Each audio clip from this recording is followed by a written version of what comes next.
Vamos a comenzar esta parte, análisis de sensibilidad. Son, creo que 3 diapositivas, algo así. Y pues vamos a ver que esto nos da para trabajar toda nuestra clase del día de hoy. Entonces, la idea es que a lo largo de estas clases que hemos hecho de programación lineal, pues nos hemos venido relacionando con el tipo de modelos que trabajamos es que pues cumplen los 4 supuestos de la programación lineal. Esencialmente lo que estamos generando es un sistema de ecuaciones y por lo tanto podemos utilizar las reglas y teoremas del álgebra lineal para resolver nuestros problemas de programación lineal, ¿verdad? Y pues si tenemos un algoritmo que nos va guiando en la búsqueda de una solución óptima, pues utilizamos algo como el método simplex. De igual forma seguimos las reglas y los teoremas de álgebra lineal para encontrar a lo que llamamos nuestra solución óptima. Y pues bueno, entonces el hecho sería algo como lo siguiente, que siguiendo esas estructuras, nosotros siempre hemos trabajado de manera general con una tabla como la siguiente. Pues finalmente si siempre hemos hecho operaciones entre renglones, que pues es en lo que se basa la solución de sistemas de ecuaciones en álgebra lineal, pues entonces eso significaría que todo lo que hemos hecho sería representable como operaciones de vectores y matrices.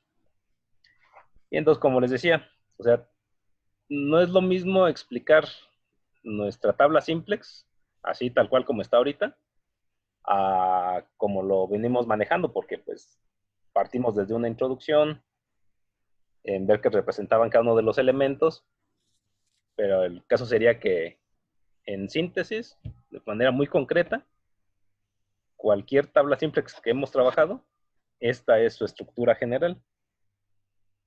Y pues la cuestión va a ser que de aquí se puede obtener mucho para trabajar. Entonces, vamos a dedicar un tiempo en relacionar esto con todo lo que hemos hecho. Y pues bueno, vamos a ver cuáles son los componentes de esta tabla. En sí, esta es una tabla reordenada con respecto a lo que siempre estuvimos trabajando. Pero pues ese reordenamiento pues solamente significaría clasificar. Aquí vamos a analizar el primer renglón. En ese primer renglón sabemos que tenemos una columna para z y esta nunca va a cambiar, ¿verdad? También estuvimos hablando de algo a lo que le llamamos las variables básicas. Y entonces, de entre todas las variables, si nosotros tomamos el vector renglón donde solamente hay variables básicas, pues tendríamos aquí un conjunto de columnas o matrices que se relacionan a esas variables básicas.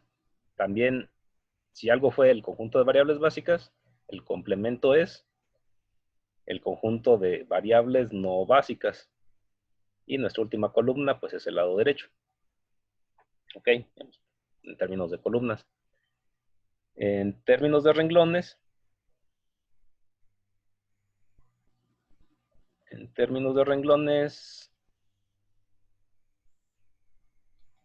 a ver, aquí algo son. En términos de renglones, ¿qué es lo que tenemos? Tenemos un renglón para z, y pues es el renglón 0 de la función objetivo. ¿Y qué más tenemos? Tenemos m renglones para nuestras restricciones. Entonces, todos esos renglones se pueden sintetizar a que nosotros aquí coloquemos nuestro vector transpuesto de nuestro vector que contiene al conjunto de variables básicas. Pues aquí era un vector renglón, transpuesto es un vector columna. Y pues entonces ya que tenemos planteado cuáles son nuestras columnas y nuestros renglones, pues vamos a ver qué dice adentro de esa tabla. En general, en álgebra lineal, es, digamos, bueno recordar que cuando tenemos letras negritas es porque son vectores o matrices, y cuando no tenemos letras negritas, o sea, letra simple, esos son solamente números, una sola entidad, un número. Pues por eso Z no está en negritas, igual este 1 no está en negritas. O sea, este es que solamente Z está en la función objetivo, y si vemos por columna, en donde están todas las secciones, recuerden que teníamos un vector de ceros, pues con respecto a la columna de Z. Con respecto a el conjunto de variables básicas, recuerden que el objetivo siempre fue este. El objetivo siempre fue decir que en el renglón de la función objetivo, toda variable que sea básica debe de tener un coeficiente de cero, que pues es precisamente un vector, donde todos sus componentes son ceros, y donde se localiza el conjunto de variables básicas, siempre allí identificamos a quién, a la matriz identidad, no importando en qué orden estuvieran en la tabla. Aquí solamente es una generalización a que de cómo esté esa tabla, nosotros podemos separar exactamente al conjunto de variables básicas, y allí podemos encontrar esta característica. ¿Ok?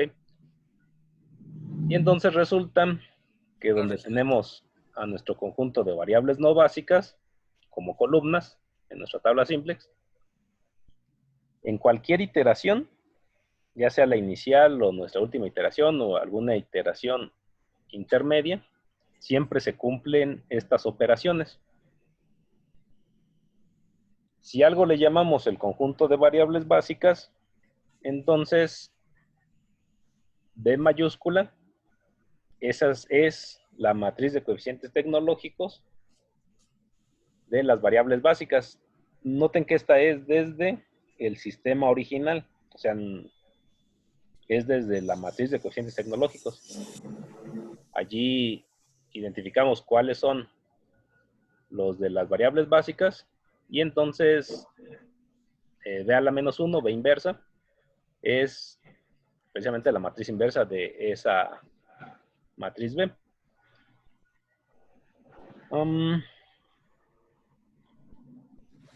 Entonces, acá lo que tenemos es, como acá tenemos las básicas, las no básicas, siempre vamos a tener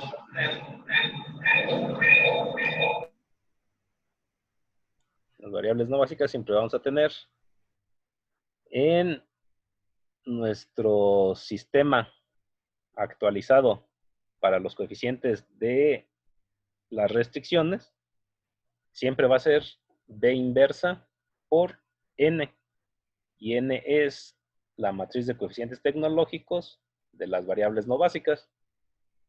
Entonces, esto siempre va a ocurrir. Y a lo que aquí le estuvimos llamando los coeficientes reducidos en el renglón de la función objetivo. Todos esos coeficientes siempre van a guardar la relación de multiplicar. Aquí lo voy a adelantar. Multiplicar algo a lo que le llamamos, si existía algo a lo que dijimos eran el conjunto de variables básicas y el conjunto de variables no básicas, entonces también existe algo que es el conjunto de coeficientes en la función objetivo de las variables básicas, ¿sí? Y el conjunto de coeficientes de costos de las variables no básicas. Y entonces estos coeficientes reducidos, pues es la operación de multiplicar los coeficientes básicos por B inversa por la matriz de coeficientes tecnológicos no básicos, todo ese producto, menos los coeficientes o vector de costos de variables no básicas. Y eso sería en cualquier iteración. Entonces, según el conjunto de variables básicas. Y en el lado derecho, entonces, ¿qué tenemos? La solución al sistema, pues siempre va a ser, si escogimos un conjunto de variables básicas y obtenemos B inversa, la solución es B inversa por lado derecho, original, o sea, B inversa por vector de términos independientes originales. Y en el valor de Z es el valor de multiplicar los coeficientes básicos, el vector de costos de variables básicas, por la solución.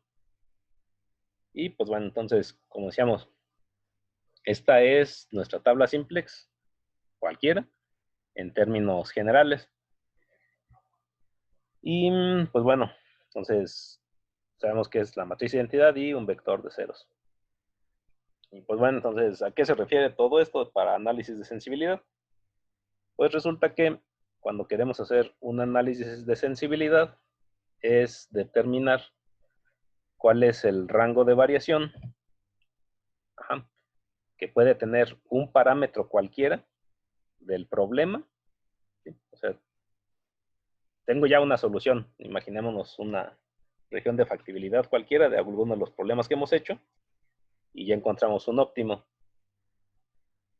Y entonces pueden estar variando para otro instante en el tiempo algunos de los parámetros del problema, ¿verdad? O sea, puedo tener más recurso de uno o de otro recurso, o puede cambiar el contrato de uno a otro nivel. Y pues bueno, también pueden estar variando los costos, o podría estar en un momento dado necesitando un proceso tecnológico diferente. Pues, en fin, ¿no? Se puede cambiar una u otra cosa. Entonces, la idea surge de que si fuera un problema muy grande y entonces ya necesitáramos mucho tiempo para resolver ese ejercicio, entonces quisiéramos saber si se movieran algunos de esos parámetros, ¿cómo sé que aún sigo teniendo la solución óptima en la combinación actual? Y entonces, pues ya no tengo que volver a calcular todo el problema, sino pues solamente hacer las operaciones con los ajustes y ya tendría mi nueva solución, sin tener que resolver todas las iteraciones. Por eso aquí es un parámetro cualquiera. Puedes cambiar un costo, cambiar una disponibilidad de recurso, y lo que queremos es conocer cuánto podemos modificarlo. Entonces, cuánto podemos incrementar ese parámetro. Y entonces, ¿qué es lo que tenemos que hacer? Pues como hablamos de que ya estamos partiendo de que estamos en una solución óptima, Z óptima, conjunto de variables básicas ya es óptimo.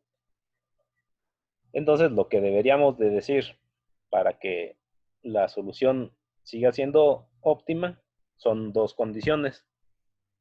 Uno, que precisamente de esta tabla, este conjunto de coeficientes para variables no básicas, todos sigan siendo mayores o iguales que 0, que es equivalente a esta condición, la primera.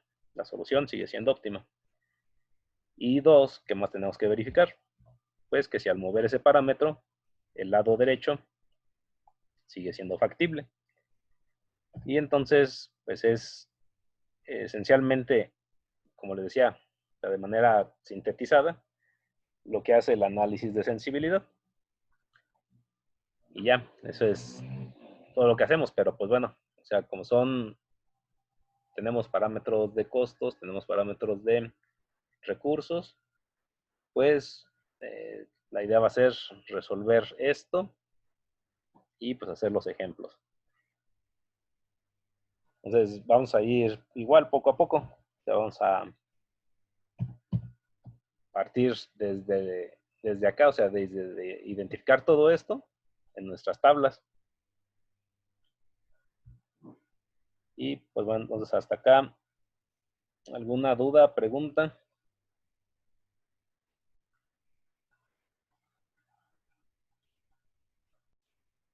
¿No? ¿No hay dudas?